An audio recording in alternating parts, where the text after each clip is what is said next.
Welcome back to Daybreak on Trust TV. So today we are opening up the phone lines because there is a new number that every Nigerian needs to think about this morning. $18.7 billion. That is the latest figure on what Nigeria owes World Bank's concessional arm, the International Development Association, or IDA. A brand new report shows that in just 1 year, from the end of 2024 to December 31st, 2025, our debt to them surged by $1.9 billion. Let that sink in. An 11.3% jump in just 12 months. It has pushed Nigeria to become the third largest borrower in the entire IDA portfolio, sitting only behind Bangladesh and Pakistan. Now, the government assured us that these loans are necessary to navigate a tough global economy. But with our fiscal space tightening and debt mounting, it raises a very simple question for every Nigerian watching today. Are you concerned? Are you concerned about how much we are borrowing? And are you concerned about whether this money is actually reaching the projects that matters, like roads, hospitals, or schools? Or do you believe this is the only way forward for the country? This is what we want to hear from you this morning. So to join the conversation, you can call the numbers displayed on your screen, or you can also send WhatsApp messages displayed on your TV screen. Back to you, Hauwa. Are you concerned? Nigeria has become the third. Of course, it is a point of concern due to the fact that as of June 30th, 2025, Nigeria's external debt stood at $46.98 billion. Now, according to the Debt Management Office, this amount, the World Bank has a substantial amount, which comprises of $19.39 billion, pardon me. Now, according to this report that we just saw, the International Development Association, which is the IDA, Nigeria owes it $18.04 billion, right? Now, there's another arm of the World Bank that Nigeria owes, which is International Bank for Reconstruction and Development, and they owe them, or we owe them, I would say, because of Nigerians. We owe them, yes, $1.35 billion. Now, look at those figures, and I believe what every Nigerian would ask is, does it reflect? Exactly, because at the end of the day, these debts that are being taken by the country is supposed to be for development, for infrastructural development especially, and having that, we should be able to see some sort of evidence of those funds that are being collected from the World Bank, those debts that Nigeria is incurring for herself. There's supposed to be some sort of a translation into something physical, into something that Nigerians can see, can feel, can absorb as well, and for it to positively affect them. What do you think? Let's talk about the potential concerns. I wrote it down this morning because honestly, this is actually ridiculous. Like you mentioned, we have seen a lot of, things like infrastructural deficit in the country. Nothing is working when it comes to electricity. There's tariff hike. Everything. Every sector in Nigeria has a problem. Education, and healthcare, exactly. Road networks and all of that is supposed to be something that at this point these in Nigeria, monies that are borrowed are enough to do that. Absolutely. And even if we're lacking in some areas, there shouldn't be this much disparity from what is supposed to work and what is not working at the moment in the country. So they said if oil earnings stay volatile and non-oil revenue doesn't expand fast enough, debt service could strain foreign exchange reserves. So, of course, there are potential consequences of these things, and it will just set the Nigerian economy back, And a high share of multilateral debt means any shift in World Bank lending policies could affect financing availability. Another one, experts warn that without stronger revenue performance, the growing loan stock could deepen fiscal vulnerability. So was it 2024 that we also in the, when Nigerian leaders were actually asking the World Bank's pardon, asking them to pardon the money being borrowed. And most of these international communities are watching. When there's this gathering internationally, Nigerian politicians are ones that spend the most when it comes to staying in the most luxury hotels, lending out, should I say, what's that word? Getting cars lavish, spending lavishly, that's the word. And the people you're borrowing, the countries, the World Bank you're borrowing for are seeing all these things. You. They're watching exactly. You. Absolutely. So it's just so ridiculous. I don't even know where to place it. It's most Nigerians ask an average Nigerian, who say it's annoying. And one thing people are forgetting, or so to say, are trying to shy away from, is we still have the fuel subsidy money. Where is it going to? No, as I always say, according to what they say, is those funds that have been, the subsidy that has been removed and now have been allocated to the federal allocation fund, whereby every state now has more federal allocation than they used to have at the moment. All right, we have our first caller on the line. Hello, good morning. Good morning. How are you? Happy weekend to you all. Thank you for calling. Good morning, Ade. Thank you for calling. Yes, you're welcome. To me, borrowing money is not bad for any country, but what are they doing with the money? That's the question. I'm totally against borrowing now, because on the media this morning, I was watching television. Government said they are going to share more 15 trillion naira more. So they have signed, the president has signed the executive order, stop paying people from taking money without anything. So by that, they are going to have extra 15 trillion to share from federal to state to local government. So with all this money, I don't know why they are still borrowing. Because borrowing comes with interest and a lot of things. So like you rightly mentioned, one of the, the lavish style our politicians are living is too expensive for us. You see them first class, and when they come to London here, they go to 5-star hotel where you pay 1,000, 2,000 pounds a night. No, it doesn't make sense. You see, these are not their money, personal money. Because you work hard, you can't stay in such a place. You buy a property where you live. So I'm concerned about this. Because the money are getting to invested our country, the children coming tomorrow, by then we are done. They will be paying the debt. It doesn't make sense. So my own is that I'm totally busy. We want money now. People are paying taxes, they deduct money, all nobody knows how much I pay a day. My bank will just send me in Nigeria and 200 naira something, 20 naira, but me, I don't even bother myself about that. But if you calculate all those things together, that is trillion for government, because they take the money from the bank. So they should stop this external borrowing. Do your borrowing internally. You know that the money they need in Nigeria.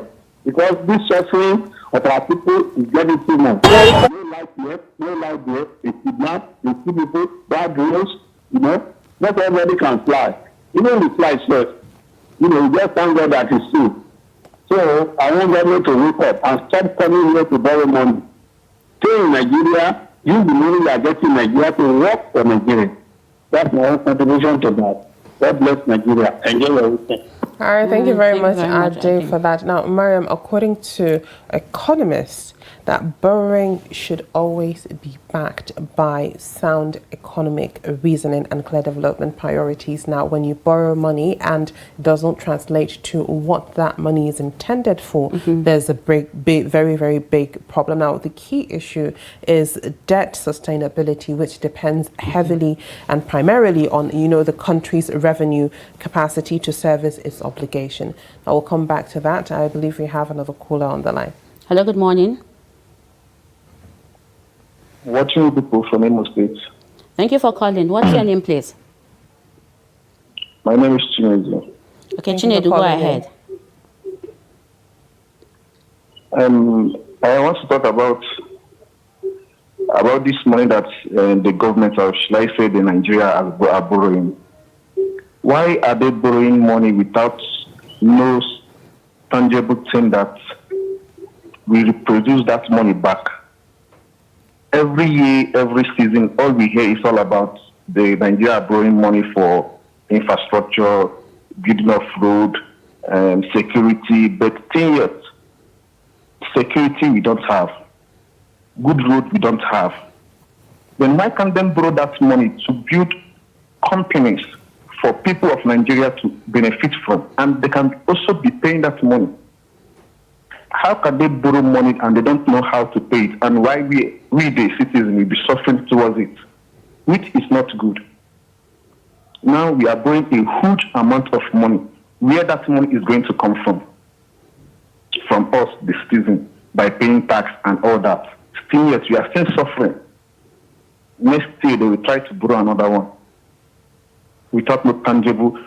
If they want to borrow money, let them borrow it for opening of company, for the youth to benefit. Then everybody will be happy.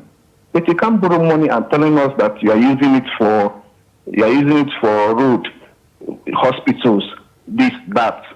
Then after borrowing all those money, then how can we pay the money? That is the question. How can we pay that money that you borrowed? Now we are in huge amount of debt. How is the money going to come? That's all I want. That is all I want to say this morning. Thank you so much. Thank you very Chinedu. much for that.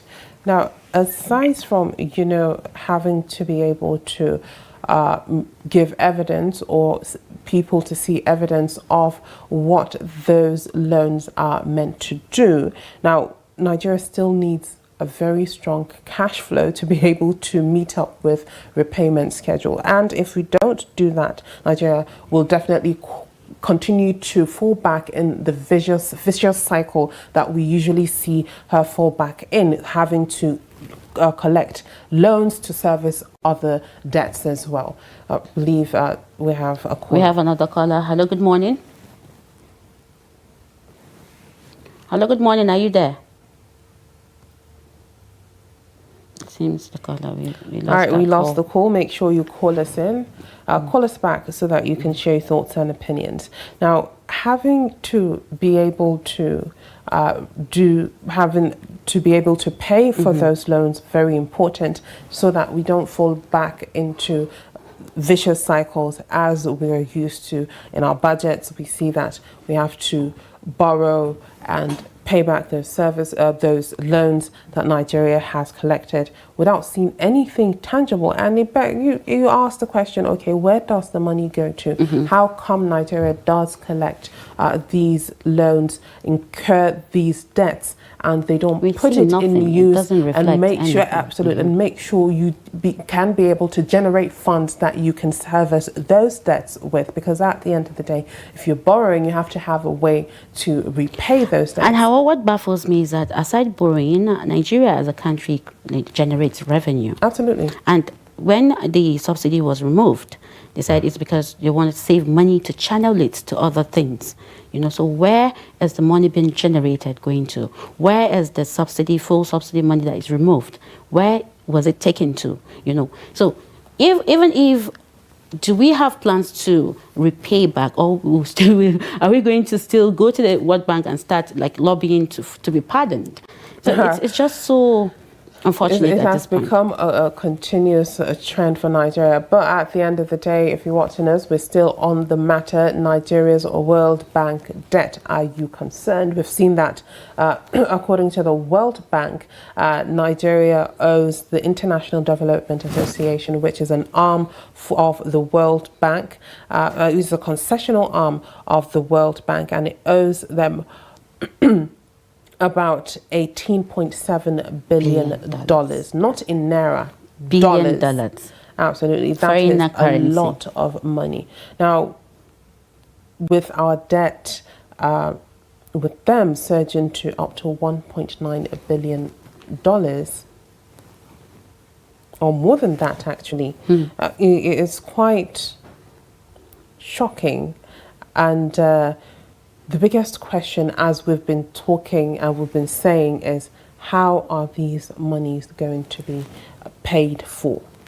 So there's key concerns and analysis. We mentioned the first one, that's sustainability and revenue capacity. That's how are going to pay, and what sustainable thing are they doing to make sure that this money to generate that money. Then there's a fiscal space, rising debt servicing cost, consuming a large portion of the national budget. Absolutely. As I mentioned, it becoming a fiscal cycle, whereby taking out from the budget to service those debts. There's interest rate, and this interest rate is still in foreign currency. It's not going to just stay stagnant. So this is one thing I would actually want to remind you, if you can remember last year, we were all Nigerians, I would say, and officials, or the country was jubilating that they paid off the IMF debt. But what they do not say is that there are other interests that need to be paid off for. We have another call on the line. Hello, good morning. Hello, good morning. I think we lost that call too. Yes, we lost that call. Make sure you call us back and share your thoughts with us right here on Daybreak. So that is it. It's not going to be stagnant. It's still, doubling. So how are they going to keep up? Are they going to start paying little by little, or are they going to pay all? I don't believe Nigeria has that ability to pay off the debt at once. So it has to be maybe little by little. Hello, good morning.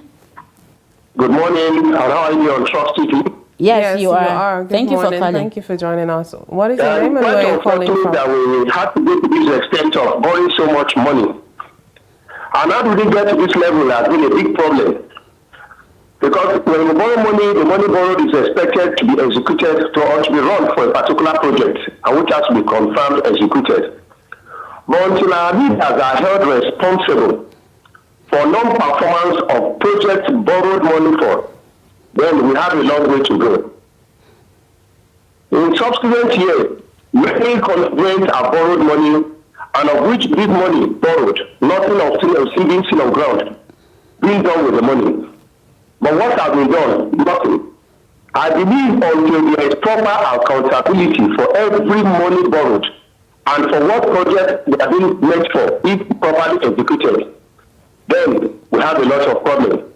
My suggestion is that there should be proper accountability for every money borrowed, and to make sure that every project borrowed money for should be properly executed. Thank you. Thank you very much. Thank you. Thank you.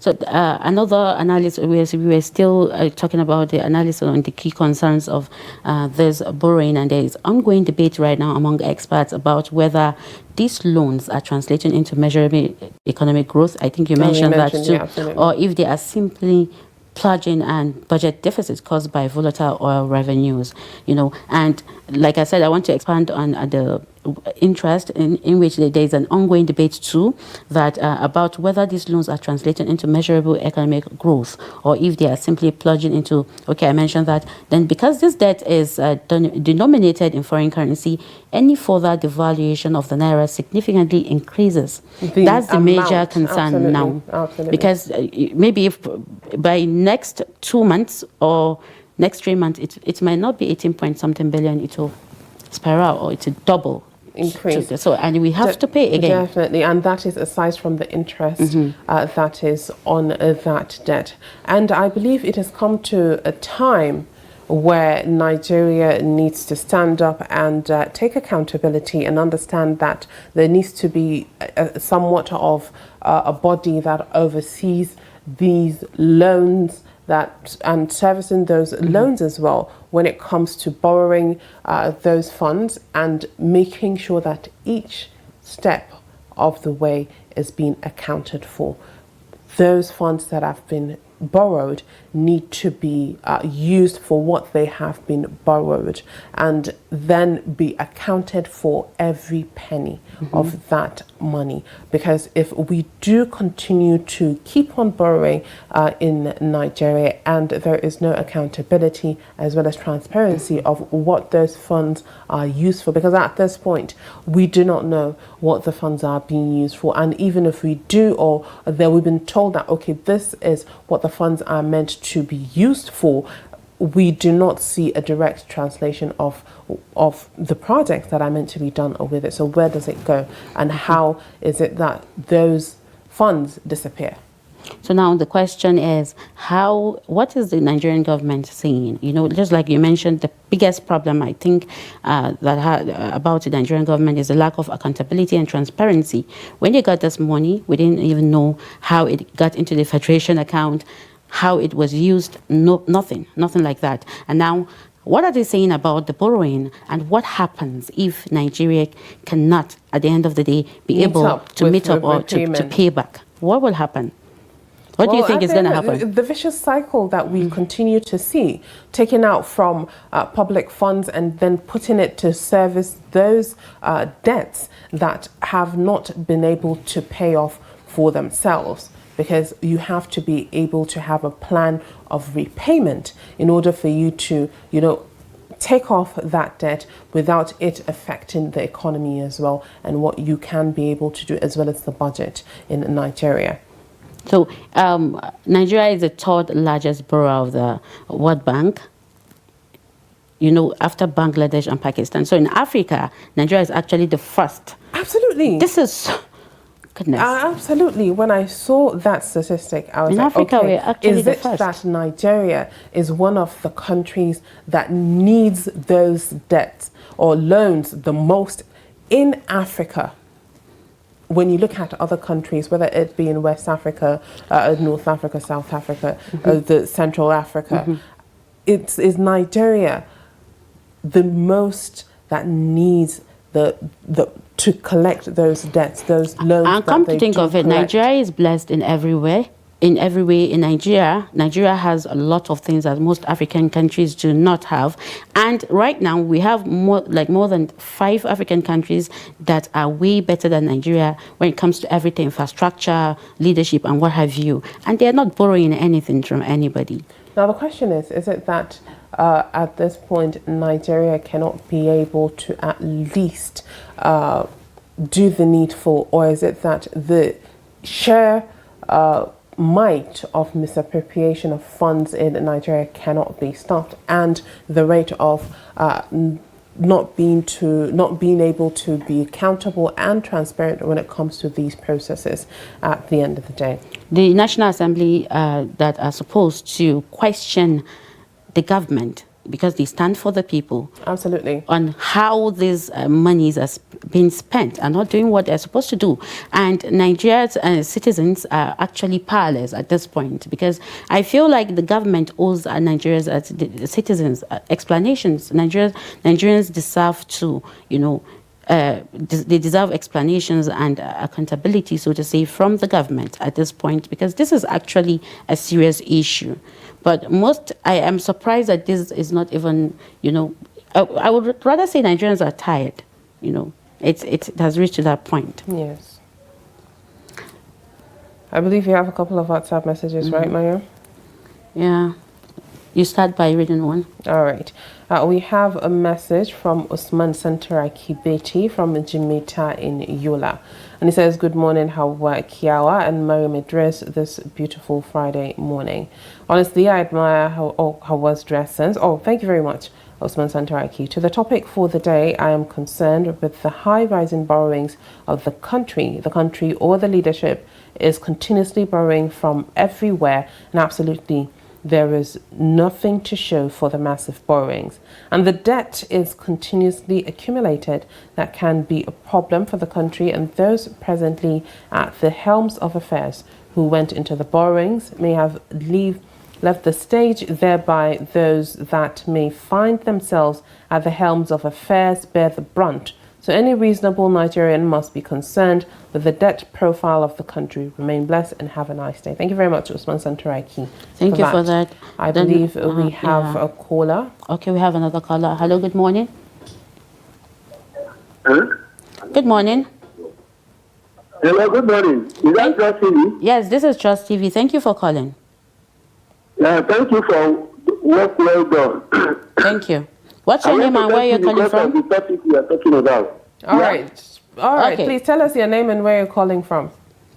My name is General. I'm calling from Manama in Borno State. All right, thank you Okay. for calling. Go ahead. Yeah, I really thank God that you people brought out this topic because it is something that is worrying every one of us. Look at us, we are living in poverty, and they continue to borrow money, diverting it to their various private courts. There is nothing bad in borrowing. If there is something substantial to show that somebody is borrowing, there is nothing bad in it. But look at it now. There is no road, there is no medicine in our hospital. The people are in abject poverty. I don't think that this is the reason that's supposed to be. It isn't supposed to be like that. If Nigerians are borrowing, there is nothing bad in borrowing. But when you borrow and you didn't, there is nothing to show for it. Let them stop borrowing. Nigerians are suffering. How many people today do you know that they cannot boast of 1 square meal and still Nigeria is borrowing? What is the importance of that borrowing? Since during the previous administration that passed, our president was borrowing and borrowing and borrowing. And we entered now again. They said they should remove all the subsidies to see monies for the alleviation of poverty and other things in Nigeria. But then nothing tangible is on the ground. Look at us where we are now. So if they are going to borrow and use it to do something better for Nigerians, let them go on borrowing. But if it is bringing another body, enslaving us again to the West, let us stop this borrowing. Thank you very much. Thank you very much for that, your contribution. We have a lot of messages, but sadly, time is no longer by our side. Thank you very much for those that called and contributed via WhatsApp messages. This brings us to the end of the interaction segment on Trust TV. Let's go on a short break, and when we return, we're going to dive right into our discussion segment. We'll be talking about Nigeria's debt problem, still analyzing the debt borrowing on analysis on new report amid rising borrowing. And we have an economist to discuss this topic with. Do stay with us.